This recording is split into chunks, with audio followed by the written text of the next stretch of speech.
Advance level conceptual problems की series में अगला प्रॉब्लम सेट जो मैं लाया हूँ वो सभी एक ही कॉन्सेप्ट से रिलेटेड है, स्ट्रिंग कट। आपने बहुत बार देखा होगा ना कि क्वेश्चन ऐसा पूछा जाता है कि ये लटका हुआ है, वो लटका हुआ है और उसमें से किसी एक स्ट्रिंग को कट कर दिया।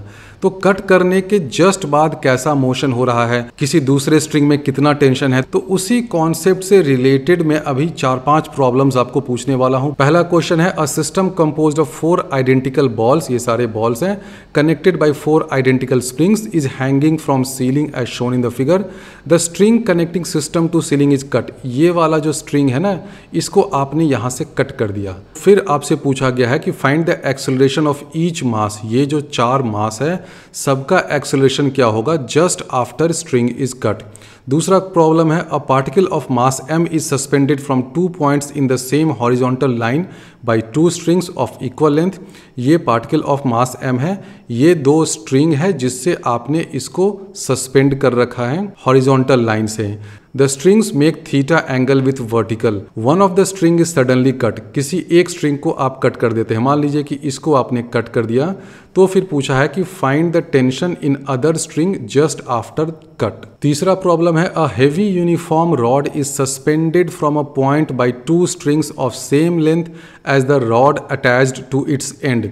ये ब्लू वाला रॉड है, ये 2 स्ट्रिंग है और स्ट्रिंग का लेंथ और रॉड का लेंथ, तीनों का लेंथ इक्वल है, यानी कि आप कह सकते हैं कि ये इक्विलैटरल ट्रायंगल है।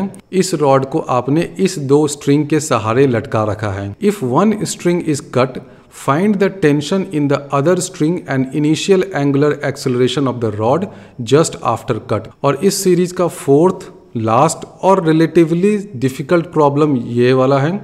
3 light inextensible strings BA, AD, DC support in equilibrium 2 particles each of mass m at A and D। ये एक स्ट्रिंग है, ये एक स्ट्रिंग है, ये एक स्ट्रिंग है, 3 स्ट्रिंग है और 2 पार्टिकल A और D को सपोर्ट कर रहा है। B and C are fixed points at the same horizontal level. AD is parallel to BC and AB and DC are each inclined at 45 degree to the horizontal. Find the tension in string BA। शुरुआत में BA में कितना tension होगा, ये तो relatively आसान question है। फिर आपसे पूछा है कि if the string DC is cut, इस DC को आप कट कर देते हैं। Find the ratio of tension in BA immediately before and immediately after the string is cut. तो इन चारों प्रॉब्लम्स को भी आप सॉल्व करिए। इससे रिलेटेड जो भी डाउट्स हो या जो आपका सॉल्यूशन हो वो आप डिस्क्रिप्शन बॉक्स में दिए गए व्हाट्सएप ग्रुप और टेलीग्राम ग्रुप में पोस्ट कर सकते हैं और वहाँ पर आप मैथ्स और फिजिक्स से रिलेटेड और भी कुछ डाउट्स, क्लैरिफिकेशंस पूछ सकते हैं।